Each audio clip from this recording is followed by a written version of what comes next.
You've said this to the media publicly that you never were like, pressed about this thing. You understood where things were going and just things naturally taking its course. So throughout that process, I mean, what did it mean to you for this front office and yourself, but also the city of Chicago to really believe in who you are as a player to extend your stay in the city?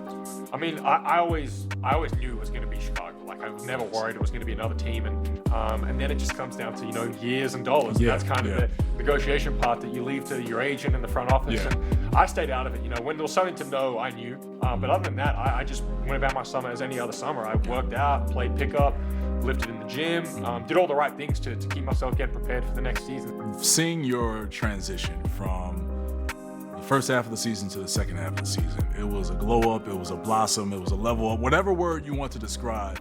It was great to see because you were a person that had a really just true command of this offense, and you really had yourself settled into what you were able to do, and the numbers prove it. Like, you averaged nearly a triple-double, 21 points, 10 rebounds, 9 assists, and the Bulls went 15-5 in the last 20 games. So what was different about you, about your play, and how you impacted winning for this Bulls team post All-Star as compared to the first half? Yeah, I think when I first got here, it was more about trying to fit in. For me, I came in, I didn't want to step on any toes. I wanted to just try to fit in as best I could without interrupting the flow of the team. And then second half of the year, probably post-trade deadline, some pieces moved around. And I think Zach, when he got traded, he was such a big player for us that it naturally opened up, a hole for guys to step into bigger roles. And I tried to take that opportunity with both hands. And thankfully, Billy, my teammates, trusted me to kind of step into that bigger role. And I guess confidence goes a long way. When you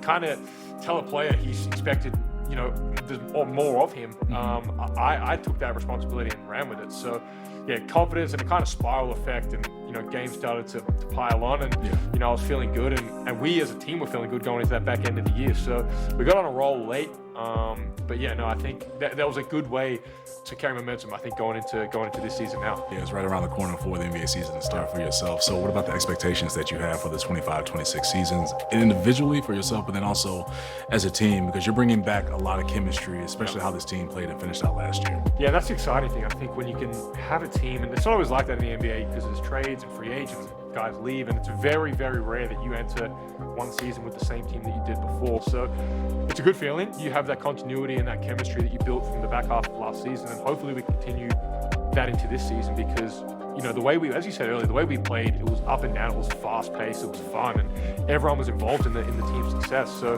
defensively, I think that's where we need to get better. Physicality, it's kind of where we need to hang our hats. But the other side of the ball was a lot of fun. I think, as you said, we were a fun team to watch. People enjoy watching us because of the way we played. So, if we can keep that offensive flow going, but lock in a bit more defensively, I think we're going to be a tough team to beat. So, as I keep saying, man, I'm super excited, ready to get to it, and it's going to be a good year.